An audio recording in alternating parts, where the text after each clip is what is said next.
자, 오늘은 지난 시간에 이어서 진성 페르미 주니의 위치에 대해서 한번 살펴보고요. 그 다음에 우리 열평형 상태의 전자 농도를 구하는 식을 배웠습니다. 근데 전도대의 유효 상태 밀도로부터 구했죠. 그 다음에 진성 캐리어 농도와 진성 페르미 주니로부터 전자 농도를 구하는 방법도 있습니다. 그 식을 한번 또 배워보고요. 그 다음에 외인성 반도체, 즉 반도체에 불순물을 의도적으로 도핑을 해서 전자가 많은 반도체를 만들거나 또는 양공이 많은 반도체를 만들 수 있는데, 그러한 외인성 반도체에 대해서 논의를 해보겠습니다. 자, 우리 앞에서 이 진성 페르미준위는 항상 밴드갭의 정중앙에 위치한다라고 이야기를 했습니다. 그러나 실질적으로는 이 진성 페르미준위는 정중앙에서 약간 전도대 방향으로 치우쳐 있을 수도 있고요. 그 아래 가전제대 방향으로 치우쳐 있을 수도 있습니다. 자, 왜 그런지 살펴보도록 하겠습니다. 자, 우리 열평형 상태의 전자농도, 전도대의 유효 상태 밀도와 진성 페르미준위로부터 구하는 방법, 이렇게 구했었죠. 그래서 진성 반도체는 전자와 양공의 농도가 동일합니다. 그래서 그 B는 1로 볼 수가 있습니다. 그래서 정리를 하면 이렇게 되고요. 이 값이 1이 되겠죠. 지수함수는 로그 함수를 표현할 수 있기 때문에 이렇게 쓸 수가 있습니다. 그리고 전도대의 유효 상태 밀도와 가전자대의 유효 상태 밀도에서 분자항을 살펴보면 2파이 mn 스타의 KT의 2분의 3승, 이러한 항이 나오죠. 그래서 다 약분이 돼서 결국 이렇게 표현할 수가 있습니다. 그리고 이 지수 2분의 3은 앞으로 나와서 곱해지니까 4분의 3이 되겠죠. 그래서 진성 페르미준위는 이렇게 쓸 수가 있습니다. 그런데 우리 이 20 플러스 2V가 뭡니까? 이게 바로 밴드갭에 해당하는 거죠. 그래서 2분의 20 플러스 2V는 바로 밴드갭의 정중앙을 표시하는 겁니다. 미드갭이 되는 겁니다. 그리고 뒷항을 보면 마이너스가 붙어 있죠. 그래서 4분의 3의 KT의 ln mp스타분의 mn스타. 요 값이 양수라면 이 진성 페르미준위는 정중앙에서 아래로 내려갔고요. 요 값이 음수라면 위로 올라가겠죠. 한번 살펴보겠습니다. 자, 실리콘 같은 경우에는 상태 밀도 유효 질량이 전자가 더 큽니다. 그래서 이 로그 함수의 값은 양수가 됩니다. 그래서 이 전체 값은 마이너스가 되니까 실리콘 같은 경우에는 진성 페르미준위는 전도대에서 정중앙에서 가전대 방향으로 약 마이너스 12.8mm 일렉트론 볼트 정도 내려가 있습니다. 그런데 우리 실리콘의 밴드갭은 1.12 일렉트론 볼트죠. 그 값에 비하면 이 값이 너무너무 작습니다. 그래서 그냥 대략적으로 실리콘 반도체의 진성 페르미준위는 정중앙에 위치한다 라고 볼 수 있습니다. 그리고 진성 페르미준위는 온도에도 약간 의존을 하죠. 그렇지만 이 값들이 그렇게 큰 값들이 아니기 때문에 그냥 진성 페르미준위는 정중앙에 위치한다 라고 이야기해도 틀린 얘기는 아닙니다. 자, 만약에 양공의 유효 질량이 더 크다면 이 로그 함수는 이게 음수가 됩니다. 음수가 되니까 여기 음수 플러스가 되겠죠. 이제 이런 경우는 밴드갭 중앙에서 전도대 방향으로 위로 올라가서 존재합니다. 그래서 실리콘 같은 경우 생각을 해보면 전자의 유효 질량이 크니까 이게 상태 밀도 함수도 더 많았죠. 기억이 날 겁니다. 그러니까 마치 정중앙을 기준으로 해서 위쪽이 더 무겁다고 생각하시면 되겠습니다. 무거운 게 조금 누른다. 그래서 정중앙에 있지 못하고 살짝 내려온다. 바로 전자의 유효 질량 때문에 그런 거다 라고 기억을 하시면 되겠습니다. 자, 진성 캐리어 농도가 또 있는데요. 자, N0는 이렇게 구할 수가 있었죠. 여기를 살짝 변형합니다. 이렇게 변형할 수가 있죠. 그러면 이렇게 써집니다. 근데 이 앞에 게 뭐죠? 이게 바로 NI가 되겠죠. 그죠? 그래서 N0는 Ni 진성 캐리어 농도로 해서 이렇게 표현할 수가 있습니다.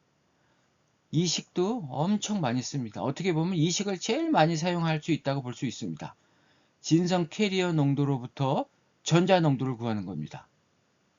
우리 전도대의 유효 상태 밀도에서 전자 농도 구하는 것도 있었죠? 그게 바로 이거였죠?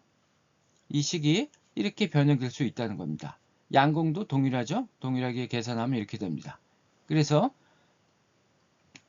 우리 T = 300K에서 페르미 준위가 진성 페르미 준위 위 0.22일렉트론볼트에 존재하는 경우 전자 농도, 양공 농도 구해라 그러면 이때는 유효 상태 밀도를 쓰지 않고 바로 이거를 쓸 수가 있습니다. 자, 페르미 준위가 진성 페르미 준위 위에 있으니까 이 차이가 0.22가 되겠죠? 그래서 0.22, 0.025고 그 다음에 진성 캐리어 농도는 1.5 곱하기 10의 10승이라 그랬죠. 그래서 간단히 구할 수가 있습니다. 7.33 곱하기 10의 13승. 그럼 양공의 농도는 이 식을 써서 구할 수 있겠죠? 그런데 우리 농도곱의 일정 규칙이 있었죠? 이렇게도 구해도 동일한 결과가 나옵니다. 이게 더 간단하겠죠? 예, 이렇게 구하면 됩니다. 그래서 3.07 곱하기 10의 16승. 그래서 이 두 곱은 항상 일정하다 그랬죠? 그래서 여러분들 꼭 요 식도 기억을 하기 바라겠습니다. 그래서 익스포넨셜 함수니까 로그 함수로 표시할 수 있겠죠? 그래서 EF-EFI를 로그 함수로 표현할 수가 있습니다. 이것도 반드시 기억을 해 주기 바라겠습니다. 자, 우리 진성 캐리어 농도는 1.5 곱하기 10의 10승이라 그랬죠. 이거 측정값이라 그랬습니다. 우리 앞에서 요 식, 진성 캐리어 농도 곱은 이렇게 일정하다 그랬죠? 이 식을 갖고 구해보면 Ni는 6.95 곱하기 10의 9승이 나옵니다. 이때 NC, NV에서 상태 밀도 유효 질량을 사용하죠. 이걸 사용해서 구하면 이렇게 나옵니다. 근데 이거는 어디까지나 근사값입니다. 이론값이란 얘기입니다.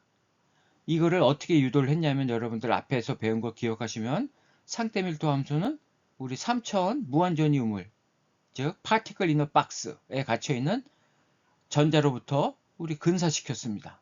그래서 상태 밀도 유효 질량을 사용했죠.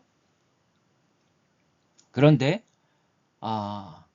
실제 반도체에서 전자들은 이렇게 운동을 하죠. 그래서 실제 전도성 유효 질량을 더 많이 사용합니다. 그래서 이 진성 캐리어 농도는 실제 측정하면서 구한 값입니다. 그래서 그때 전도성 유효 질량을 사용했던 것입니다. 그래서 이 값의 차이가 일어나는 근본적인 이유는 바로 전자의 유효 질량하고 양공의 유효 질량 값을 다르게 사용했기 때문입니다. 측정할 때는 이걸 사용했다는 얘기가 되겠습니다. 그래서 그 값을 차이를 보면 약 2배 정도 차이가 나죠. 그래서 이 전체 스케일에서 보면 이게 큰 차이가 아닙니다. 그래서 우리는 본 교재 그리고 대부분 교재에서도 이 측정값을 사용하고 있습니다.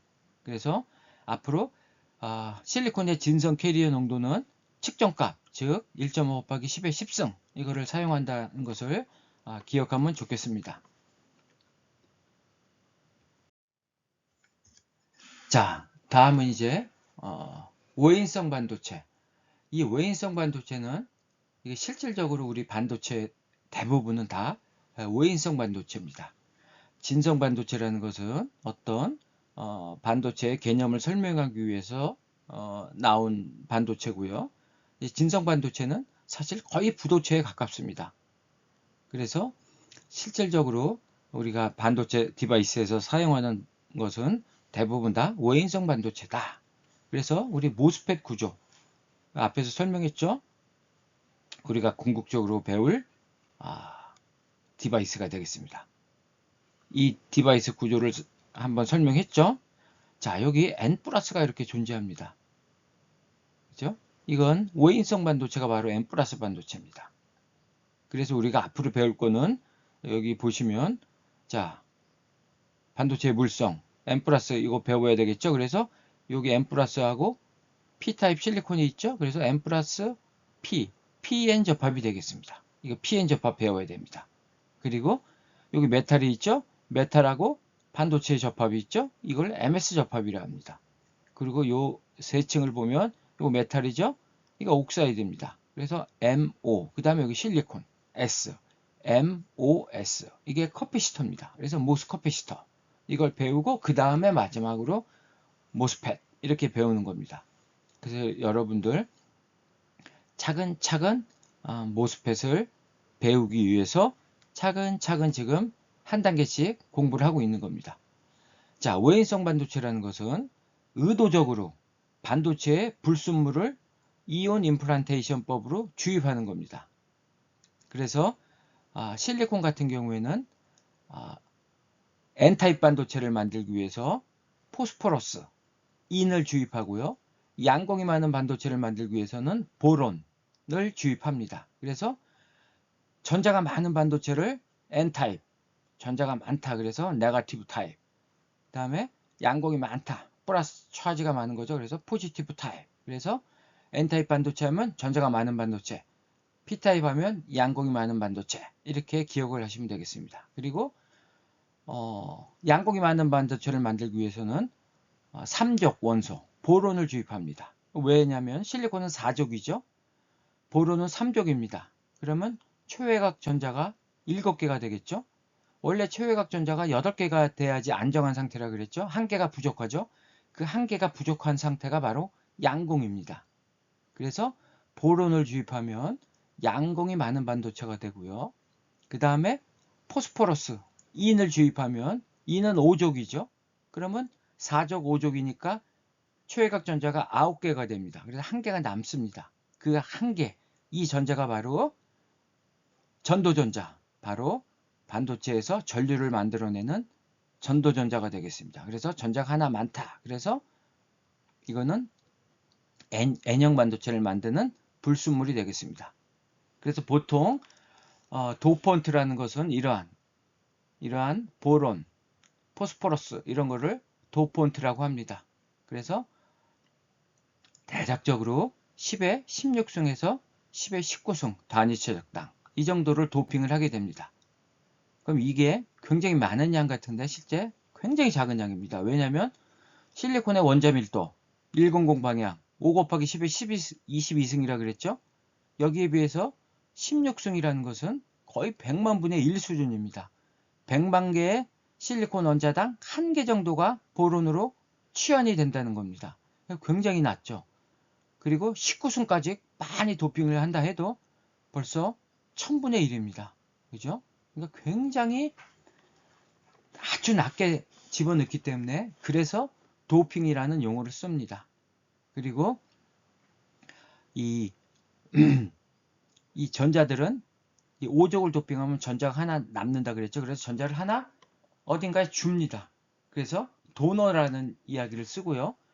이 보론 같은 경우에는 양공이 하나 있는 거죠. 양공은 어딘가에서 전자를 받아야 됩니다. 그래서 받는다라는 의미에서 억셉터. 그래서 이거를 억셉터 불순물, 요거를 도너 불순물, 통칭해서 도펀트 이렇게 명명을 합니다. 그리고 도핑하는 수준은 10의 16승에서 10의 19승이다. 이렇게 생각하시면 되겠고요.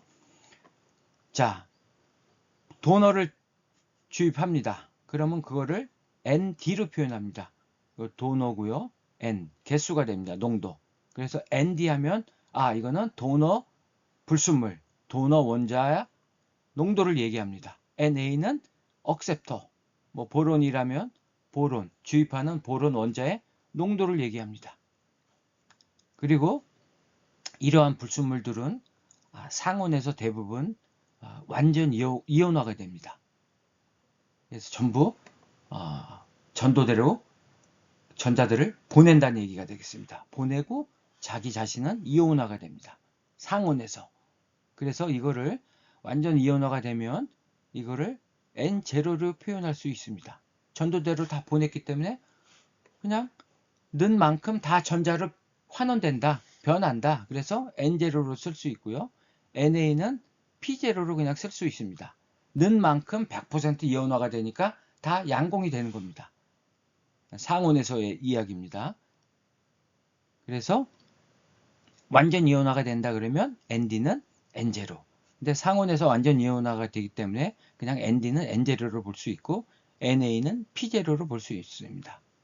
그리고 우리 불순물은 어떤 식으로 주입을 하냐면 이온 임플란테이션이라는 장치로 하는데요.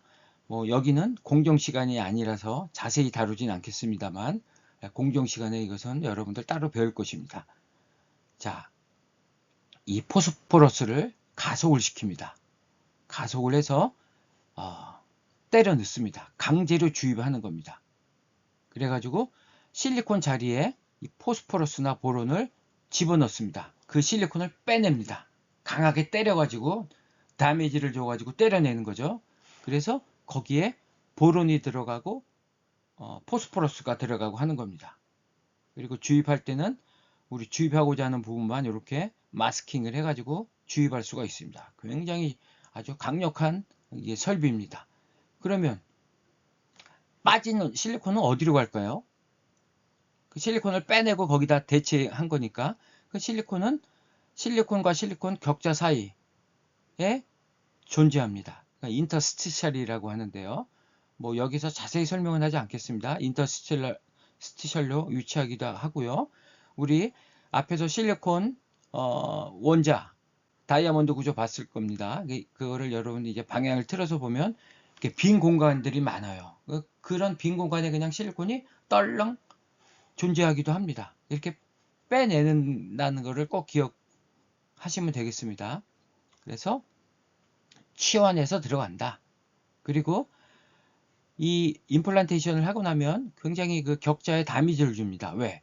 굉장히 높은 에너지로 때려 넣은 거니까. 그래서 어닐링을 합니다. 나중에 데미지를 다 보상시켜주기 위해서 아주 고온에서 어닐링을 하면 실제 주입한 깊이보다도 살짝 이게 확산이 일어납니다. 그래서 실제는 조금 더 이렇게 번지게 됩니다. 여기서 방사형 형태로 이렇게 쫙 퍼져나갑니다. 그래서 실제 깊이는 더 깊어집니다. 그리고 이 깊이는 가속하는 이 에너지로 조절을 합니다. 더 깊이 넣고 싶으면 가속하는 에너지를 더 많이, 뭐 15kg 일렉트론 볼트, 20kg 일렉트론 볼트 이렇게 굉장히 많이 가속을 시킵니다.